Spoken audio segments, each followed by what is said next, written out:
వేగా జ్యువెలర్స్లో in store wedding jewellery exhibition. Guaranteed lowest prices.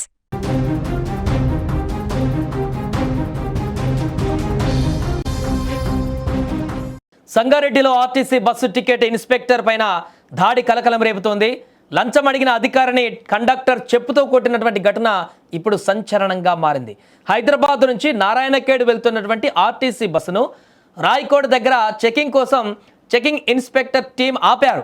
అయితే వారు చెకింగ్ చేస్తున్న సమయంలో టికెట్ లేకుండా ఓ వ్యక్తి దొరికాడు. అయితే దొరికిన వ్యక్తితో పాటు కండక్టర్పై కూడా కేసు పెట్టకుండా ఉండేందుకు చెకింగ్ ఇన్స్పెక్టర్ 20,000 రూపాయలు లంచం అడిగినట్టుగా ఆరోపణలు వస్తున్నాయి.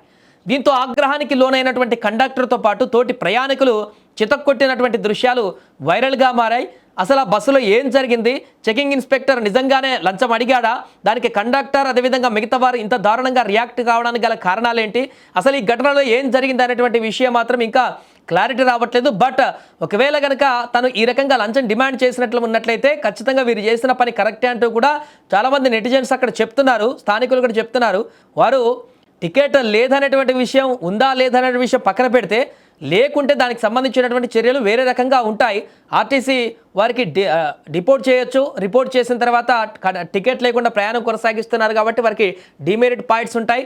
అక్కడ కండక్టర్ కానీ ఇతరత్ర అలాంటి కార్యక్రమాలు చేయొచ్చు. కానీ ఇక్కడ 20,000 డిమాండ్ చేయడం అనేది ఇంటెన్షనల్గా చేసినటువంటి చెకింగా ఇది, లేకుంటే ఇంకేదైనా కారణమా అనేటువంటి అనుమానాలు కూడా కలుగుతున్నాయి.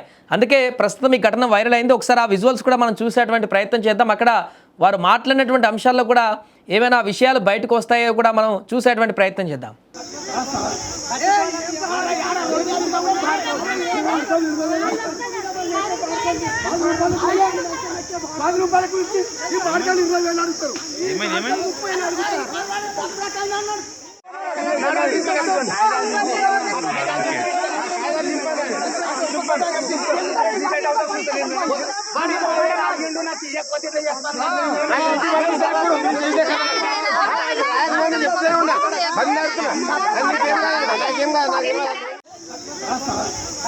సో అది పూర్తిగా అక్కడ కండక్టర్తో పాటుగా బస్సులో ఉన్నటువంటి ప్రయాణికులందరూ కూడా తీవ్ర ఆగ్రహానికి గురైతూ ఆ చెకింగ్ ఇన్స్పెక్టర్ని దాడి చేసి కొట్టినటువంటి దృశ్యాలు కనిపిస్తున్నాయి. అతను అక్కడి నుంచి అక్కడ కనిపిస్తున్న విజువల్స్లో ఉన్నటువంటి వ్యక్తి అతనే చెకింగ్ ఇన్స్పెక్టర్. అటువైపు భయానికి ఇంకా అటువైపు వెళ్ళిపోతున్నటువంటి దృశ్యాలు మనకు కనిపిస్తున్నాయి. సాధారణంగా బస్సు చెకింగ్ పాయింట్లకు వస్తే ఎవరైనా అక్కడ ఉన్నటువంటి ప్రయాణికులు కొంత ఆలస్యమైన రెస్పెక్ట్ ఇస్తుంటారు. చెకింగ్ అయిపోయే వరకు కూడా వారు కోఆపరేట్ చేస్తుంటారు.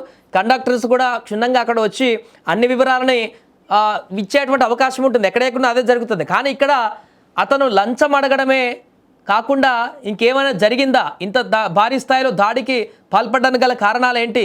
ఇంత ఉధృతంగా వారందరూ ఆగ్రహానికి గురి కావడానికి గల కారణాలు ఏంటి అనేటువంటి అంశాలు కూడా ఇప్పుడు మనకు అక్కడ కనిపిస్తున్నాయి. 20,000 రూపాయలు డిమాండ్ అడిగినట్టుగా తెలుస్తుంది. కండక్టర్తో పాటుగా ఎవరికైతే టికెట్ లేదని చెప్పబడుతున్నటువంటి వ్యక్తి ఉన్నారో అతన్ని కూడా అడిగినట్టుగా డిమాండ్ చేసినట్టుగా ఆరోపణలు వస్తున్నాయి. కాబట్టి దాని చేతనే వీళ్ళందరూ తిరగబడ్డారా, కొట్టారా, లేకుంటే ఇంకేదైనా కారణాలు ఉన్నాయా, ఇంకేమైనా జరిగిందా అనేటువంటి వివరాలు అయితే బయటికి రావాల్సి ఉంది. ఇక దీనికి సంబంధించిన విజువల్స్ ఇప్పుడు వైరల్ కావడంతో అయితే ఈ ఘటనకు సంబంధించి ఏం జరిగిందా అనేది అందరూ ఆరా తీస్తున్నారు.